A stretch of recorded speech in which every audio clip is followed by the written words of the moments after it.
सती में और पार्वती में एक अंतर भारी है।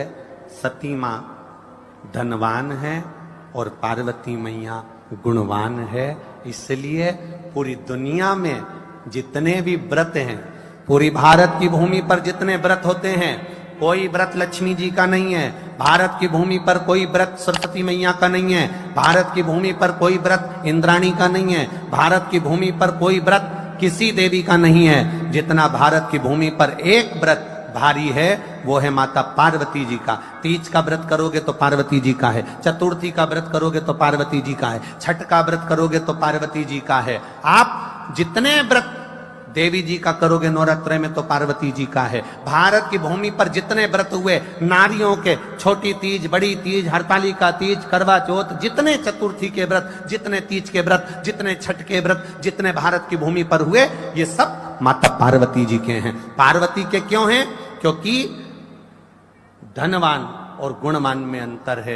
मां पार्वती गुणवान है, इसलिए माताएं उनके व्रत कर कर अपने अंदर भी वो गुण उत्पन्न करना चाहती हैं कि हम भी ऐसा तप करें, हम भी ऐसी साधना करें। हे माता पार्वती, जैसे आपका अखंड सौभाग्य है, हे मां जगत जननी, हमारा भी मांग में अखंड सौभाग्य रहे। जैसे आपके चूड़े अमर हैं, हे मां हमारे हाथ में भी चूड़े अमर हो। हे मां जैसे आपके भाल की बिंदी अमर है, मां मेरे भाल की बिंदी भी अमर हो। हे मां जैसे आपके नैनों का सुरमा, बालों का गजरा अमर है, हे माता पार्वती हमारे भी नैनों का सुरमा और बालों का गजरा अमर कर देना। बस इतनी सी कृपा नारी माता पार्वती से मांगा करती है, मां पार्वती से चाहती है। सूचक वस्तुओं का जो दान करता है वो जीवन में कभी विधवा नहीं होता। महाराज वो 8 वस्तुएं बताई हैं। पहला कुमकुम, दूसरा पुष्प, चाहे लाल हो, चाहे सफेद हो, चाहे पीला हो, पुष्प कोई भी हो। तीसरे नंबर पर है चंदन। चौथे नंबर पर है तांबुल, 5वें नंबर पर है काजल। छठे नंबर पर है ईख। क्या बोलते हैं यहां पर ईख को? क्या बोलते हैं? गन्ना, ईख। 7वें नंबर पर है लौंग, खाने वाली जो लौंग होती है, लौंग। और 7वें नंबर पर है, 8वें नंबर पर है जीरा। कहते हैं चैत्र महीने की तृतीया तिथि को बिना नमक का भोजन कर कर, सुबह बिना नमक का भोजन करें, एक समय फलाहार करें बिना नमक का, और तुलादान के बराबर एक पलड़े में अपन बैठकर 8 वस्तुएं तुला की रख कर जो दान दे देता है वो नारी कभी विधवा होकर नहीं जाती। 7 जन्म तक अखंड सौभाग्यवती रहती है। अखंड सौभाग्य कार्य करेंगी तो भी सौभाग्य की सामग्री देंगी। सौभाग्य की सामग्री का दान क्यों किया जाए? सौभाग्य सूचक वस्तुओं का दान क्यों किया जाए? सौभाग्य की वस्तुएं क्यों प्रदान करी जाती है, क्यों दी जाती है? उसका कारण क्या है?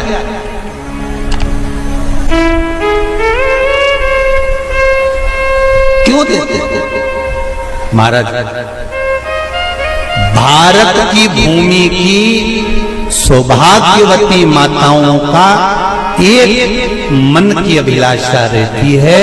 भारत की भूमि की माताओं की एक अभिलाषा रहती है कि जब उसके प्राण छूटे तो अखंड सौभाग्य धारण करके पति के कंधे पर और पुत्र के कंधे पर शमशान पर।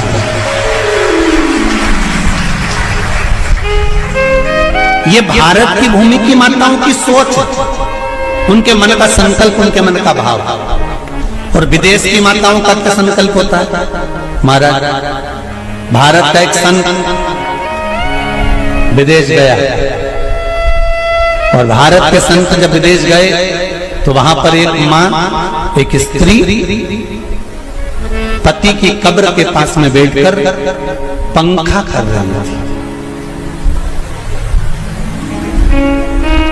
भारत के संत को बड़ा दुख हुआ। देखो हमारे यहाँ की माताएं तो पति के साथ सती हो जाती हैं हमारे भारत की भूमि की माताएं तो पति के साथ सती हो जाती हैं, पर ये तो विदेश की माताएं तो भारत की माता से भी बढ़कर है कि पति मर गया, कब्र के अंदर है, तो भी पंखा कर रही हैं। ये तो इनसे भी बड़ी है, भारत की माता से भी बड़ी ये विदेश की माता। तो भारत के संत से रहा नहीं गया और भारत के संत ने जाकर पूछ लिया विदेश की माता से, माँ जी एक बात बताओ, हमारे यहाँ पति के साथ पत्नी सती हो जाती है, वो प्रथम गिनती में आती है, पर तुम तो उससे भी बड़ी हो कि पति मर गया उसके बाद भी उसकी कब्र को पंखा कर रही हो। कितने में विदेश की माता ने कहा, मैं पति को पंखा नहीं कर रही, हमारे यहाँ नियम है जब तक पति की कब्र नहीं सूख जाए हम दूसरी शादी नहीं कर सकते, इसलिए पंखे से सुखा रहा।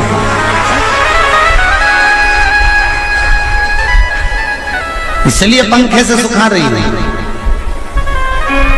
मेरे भारत की माताओं में और विदेश की माताओं में अंतर है साहब। मेरे भारत की माताएं अखंड सौभाग्य की वस्तुएं धारण कर अपने आप को गौरवान्वित महसूस करती हैं, और विदेश की माताएं ये सब वस्तुएं उतार कर गौरवान्वित महसूस करती हैं।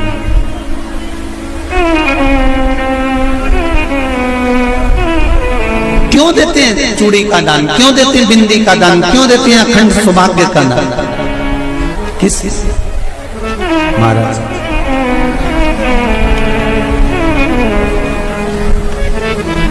मेरे हाथों में भर भर के चूड़ी रहे, मेरे हाथों में भर भर के चूड़ी, और मैया कोई कामना मेरे मस्तक पे चमकती चूनर रहे, मेरे मस्तक पे चमकती चूनर रहे, और मैया कोई कामना मेरी मांगों में भर भर के सिंदूर रहे, मेरी मांगों में भर भर के सिंदूर रहे, और मैया कोई कामना नहीं मेरे पाँव में बिछुड़ी का जोड़ा रहे। एक बिछुड़ी नहीं, कितनी? 2, 3, 4, 5, एक एक पाँव में जोड़े से बिछुड़ी होना चाहिए, केवल एक नहीं, सिंगल नहीं। वो तो आजकल का फैशन हो गया महाराज, जो केवल एक बिछुड़ी धारण कर लो उसी में फैशन दिखे। श्रावण की शिव महापुराण की कथा कहती है जब बेटी को विदा करा जाता है और पहली बार बेटी के पांव में जब बिछुड़ी डाली जाती है तो वो बिछुड़ी भी अलग अलग नहीं होती, उस बिछुड़ी के जोड़ को चेन से एक दूसरे से बंधा हुआ होता।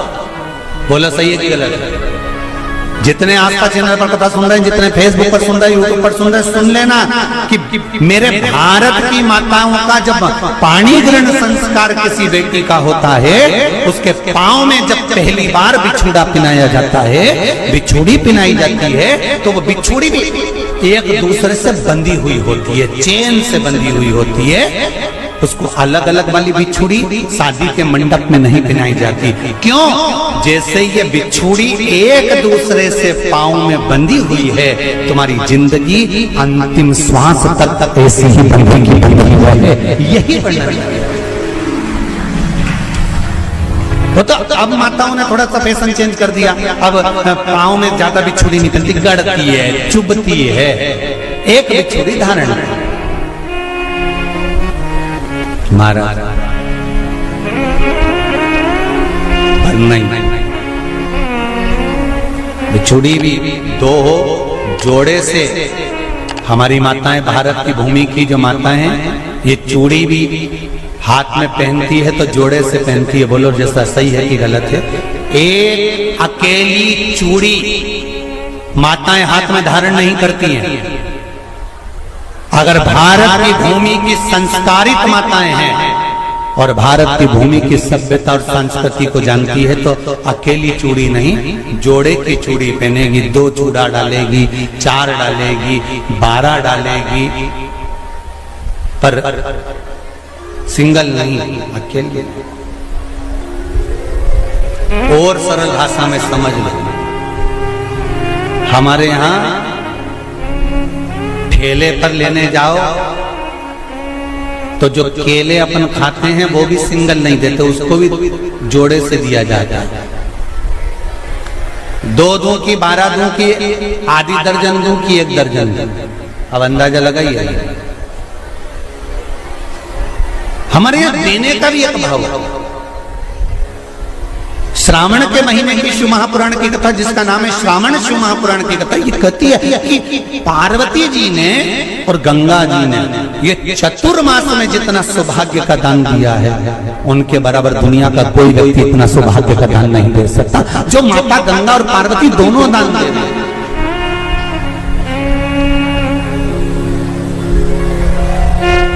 प्रतिदिन दे रहे हैं। और अब तो फैशन आ गया, तुम लोगों को जो सौभाग्य का दान देते हो प्लास्टिक की डलिया में देते हो। पर एक एक पुराण को उठाकर देख लेना, एक एक उद्यापन को उठाकर देख लेना। जितनी तुम कथा तुम्हारे घर में छोटी छोटी कथाओं की पोथियां पड़ी हो, उनको उठाकर देख लेना। उसमें नहीं लिखा कि प्लास्टिक की डलिया में सौभाग्य की वस्तु का दान दिया जाता है। उसमें लिखा है बांस की पिटारी में, बांस की डलिया में सौभाग्य की वस्तुओं का दान दिया गया। क्यों? क्योंकि बांस वंश की वृद्धि करता है, बांस सौभाग्य की वृद्धि करता है, और बांस अखंड सौभाग्य। जैसे बांस का पौधा बढ़ते चले जाता है, बढ़ते चले जाता है, उसी तरह बांस की डलिया में जब दान दिया जाता है, बांस की टोकनी में जब दान दिया जाता है, तो ये भाव रखा जाता है कि तुम्हारा सौभाग्य ऐसे ही बढ़ता रहे। पर अब थोड़ा सा फैशन चेंज हो गया तो प्लास्टिक की डलिया पर पहनती है तो जोड़े से पहनती है। बोलो जैसा सही है कि गलत है? एक अकेली चूड़ी माताएं हाथ में धारण नहीं करती हैं। अगर भारत की भूमि की संस्कारित माताएं हैं और भारत की भूमि की सभ्यता और संस्कृति को जानती है तो अकेली चूड़ी नहीं, जोड़े की चूड़ी पहनेगी। 2 चूड़ा डालेगी, 4 डालेगी, 12 डालेगी, पर सिंगल नहीं, अकेले। और सरल भाषा में समझ लो, हमारे यहां ठेले पर लेने जाओ तो जो केले अपन खाते हैं वो भी सिंगल नहीं देते, उसको भी जोड़े से दिया जाता है। 2 दूं की, 12 दूं की, आधी दर्जन दूं की 1 दर्जन दूं। अब अंदाजा लगाइए। हमारे यहां देने का भी एक भाव है। श्रावण के महीने की शिव महापुराण की कथा, जिसका नाम है श्रावण शिव महापुराण की कथा, ये कहती है कि पार्वती जी ने और गंगा जी ने ये चतुर्मास में जितना सौभाग्य का दान दिया है, उनके बराबर दुनिया का कोई व्यक्ति इतना सौभाग्य का दान नहीं दे सकता जो माता गंगा और पार्वती दोनों दान दे रहे हैं।